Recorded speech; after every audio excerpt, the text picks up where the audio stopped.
संकट, कौन आउट कौन इन। दिल्ली दरबार में तैयार नए मंत्रियों की सूची। दिल्ली में फैसला, जयपुर में भूचाल। राजस्थान की राजनीति में क्या सबसे बड़ा सियासी ऑपरेशन शुरू हो चुका है?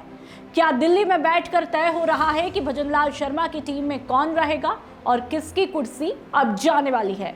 और क्या मॉनसून सत्र से पहले ऐसा राजनीतिक धमाका होने वाला है जो सिर्फ सरकार ही नहीं बल्कि पूरे सत्ता के समीकरण को बदल करके रख देगा?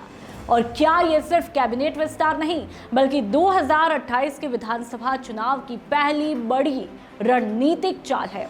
क्योंकि पिछले कुछ दिनों से दिल्ली और जयपुर के बीच लगातार बैठकों का दौर जारी है। मंत्रियों के रिपोर्ट कार्ड की चर्चा भी हो रही है और संगठन सक्रिय भी दिखाई दे रहा है। साथ ही सत्ता के गलियारों में सिर्फ एक ही सवाल गूंज रहा है, आखिर किस मंत्री की उल्टी गिनती शुरू हो चुकी है? तो इस रिपोर्ट में हम उन तमाम नामों का एक एक करके खुलासा भी करेंगे कि किन मंत्रियों की छुट्टी हो सकती है। राजस्थान की राजनीति में जुलाई का महीना बेहद अहम माना जा रहा है। एक तरफ प्रधानमंत्री नरेंद्र मोदी का राजस्थान दौरा देखा, दूसरी तरफ विधानसभा का मॉनसून सेशन शुरू होने को है और तीसरी तरफ सरकार के 2.5 साल पूरे होने का पड़ाव।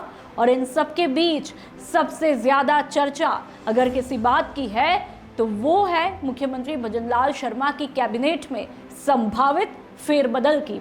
राजनीतिक गलियारों में चर्चा है कि मुख्यमंत्री ने अपने कुछ मंत्रियों के कामकाज को लेकर फीडबैक पार्टी नेतृत्व तक पहुंचा दिया है और दिल्ली लेवल पर भी सरकार के प्रदर्शन की समीक्षा की जा रही है। हालांकि सरकार या पार्टी की तरफ से किसी बदलाव की आधिकारिक पुष्टि नहीं हुई है, लेकिन जिस तरह की राजनीतिक गतिविधियां दिखाई दे रही है उसने अटकलों का बाजार गर्म जरूर कर दिया है। और याद रखिए, भारतीय जनता पार्टी की कार्यशैली हमेशा से बाकी दलों से अलग रही है। बीजेपी चुनाव जीतने के बाद सिर्फ सरकार नहीं चलाती बल्कि लगातार अपने जनप्रतिनिधियों और मंत्रियों के प्रदर्शन की समीक्षा भी करती है। कई राज्यों में ऐसा देखा गया कि खराब प्रदर्शन, संगठन से दूरी या जनता में कमजोर पकड़ वाले मंत्रियों को बीच कार्यकाल में हटाकर नए चेहरों को मौका दिया गया। ऐसे में राजस्थान में भी अगर इसी फॉर्मूले पर काम होता है तो ये कोई असामान्य राजनीतिक कदम नहीं माना जाएगा। राजनीतिक चर्चाओं में जिन मंत्रियों के नाम सबसे ज्यादा सामने आ रहे हैं उनमें शिक्षा मंत्री यानी कि मदन दिलावर, गजेंद्र सिंह खीवसर, पीएचडी मंत्री कन्हैया लाल चौधरी और कृषि मंत्री यानी कि डॉक्टर किरोड़ी लाल मीणा का नाम लिया जा रहा है। लेकिन यहाँ एक बात बेहद साफ है कि नामों की आधिकारिक पुष्टि कहीं से नहीं हुई है। फिलहाल ये सिर्फ राजनीतिक चर्चाओं, सूत्रों और कुछ विश्लेषकों की रिपोर्टों का हिस्सा है।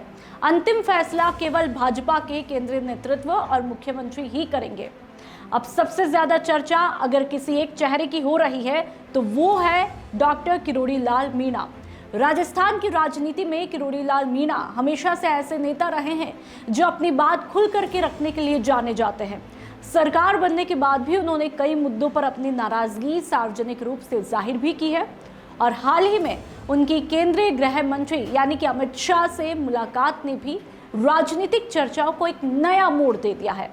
कुछ रिपोर्ट्स के मुताबिक उन्होंने राजस्थान के प्रशासनिक ढांचे में कांग्रेस की विचारधारा से प्रभावित अधिकारियों के प्रभाव को लेकर चिंता भी जताई। हालांकि इस मुलाकात का पूरा आधिकारिक ब्यौरा सार्वजनिक नहीं किया गया, लेकिन राजनीति में हर मुलाकात अपने साथ कई संदेश छोड़ जाती है और यही वजह है कि इस मुलाकात को भी सामान्य नहीं देखा जा रहा है। अब सवाल उठता है कि अगर कैबिनेट में फेरबदल होता है तो उसका सबसे बड़ा राजनीतिक संदेश क्या होगा? इसका जवाब राजस्थान की सत्ता की राजनीति में छिपा है। अगर मुख्यमंत्री भजनलाल शर्मा की सिफारिश पर मंत्रिमंडल में बदलाव होता है तो ये संकेत होगा कि पार्टी नेतृत्व ने मुख्यमंत्री पर पूरा भरोसा जताया है और अब सरकार पूरी तरह उनकी कार्यशैली के अनुसार ही आगे बढ़ेगी। यानी ये सिर्फ मंत्रियों की अदला बदली नहीं होगी बल्कि मुख्यमंत्री की राजनीतिक ताकत का सार्वजनिक प्रदर्शन भी माना जाएगा। उधर विपक्ष भी पूरी तरह शांत नहीं है। राजस्थान कांग्रेस के प्रभारी यानी कि सुखजिंदर सिंह रंधावा की केंद्रीय गृह मंत्री अमित शाह से मुलाकात ने कांग्रेस के भीतर भी कई तरह की चर्चाओं को जन्म दिया है। रंधावा ने इस मुलाकात को पंजाब से जुड़े मुद्दों और कानून व्यवस्था पर चर्चा बताया। लेकिन राजनीति में समय और परिस्थितियां हर मुलाकात का एक अलग ही अर्थ निकलवाती रही है। यही वजह रही कि कांग्रेस के अंदर भी इस मुलाकात को लेकर सवाल भी उठे। हालांकि प्रदेश अध्यक्ष गोविंद सिंह डोटासरा ने सार्वजनिक रूप से रंधावा का समर्थन करते हुए विवाद को शांत करने की कोशिश की और इसी दौरान राष्ट्रीय लोकतांत्रिक पार्टी भी विवादों में आ गई जब बाड़मेर से पार्टी समर्थकों का एक वीडियो सामने आया जिसमें कथित तौर पर तोड़फोड़ की घटना दिखाई दी। और इस वीडियो के बाद में राजनीतिक हलकों में ये चर्चा शुरू हो जाती है कि अगर किसी भी राजनीतिक दल के कार्यकर्ताओं में अनुशासन कमजोर पड़ता है तो उसका सीधा असर पार्टी की सार्वजनिक छवि पर पड़ता है।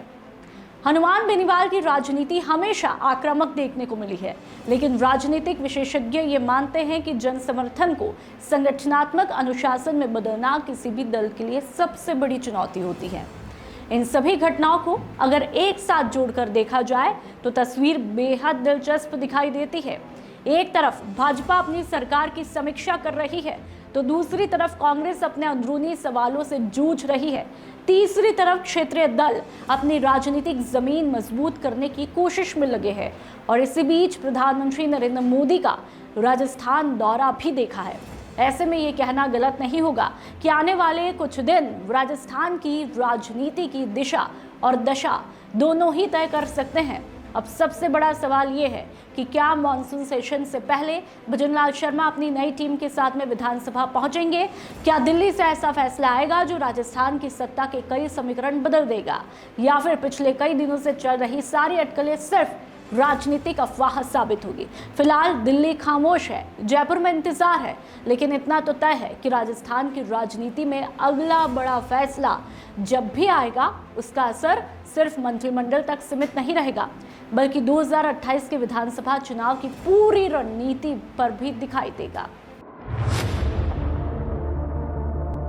मरुधरा से खुद को जोड़ने के लिए सब्सक्राइब करें और बने रहें पीके टाइम्स के साथ।